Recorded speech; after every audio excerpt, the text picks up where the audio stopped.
هذه المرثية كتب كلماتها الأخ سليم حسين مدرك، المغترب في أرض المملكة العربية السعودية، إثاء في وفاة أخوها المرحوم محمد حسين مدرك الذي وافاه الأجل في مدينة الرياض بحادث مروري يوم الخميس 2 رجب، يرثي بها نفسه وكما يرثي أبوه وأمه وكافة أخوانه وأخواته، ويعزي جميع الأهل والأقارب.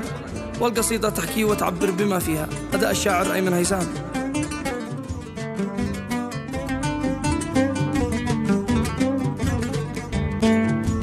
باسمك يا ملك يا عظيم يا من فوق عرشك مقيم، جرحي وسط قلبي ألم عذبني وفيها اكتويت، قلبي يا عظيم في رجائك المدرك سليم جاك جه يا عظيم في نجاك يا من في سماك اعتليت. فالغربة سهرنا ليال وأيام المواجع ثقال، تطحن من قساها جبال والطفي فرح كل بيت، والطفي فرح كل بيت. فالغربة سهرنا ليال وأيام المواجع ثقال، تطحن من قساها جبال والطفي فرح كل بيت. في يوم الخميس انكسر قلبي من جروح القدر، من هول الفزع والخبر لنا حي ولا بميت. يوم قالوا شقيقك ضرير اتوفى بحادث خطير،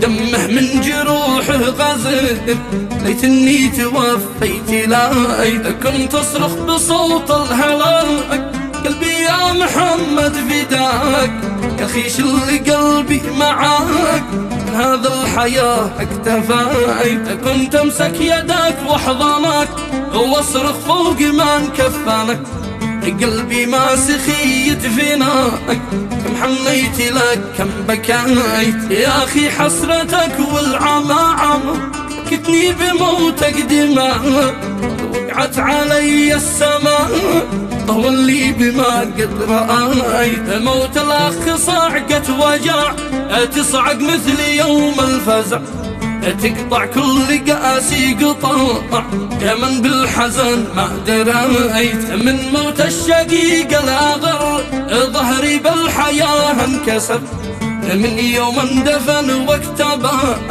وانا بالحياة ما سليت. مكس الأخ لا شاف خوف الجثمان ذي شيعه يتنهد وما يسمعه ضاعي كما ديناميت. يا به بالزمان الشديد اصبر وانت نبض الوريد، جرحك بعد أخي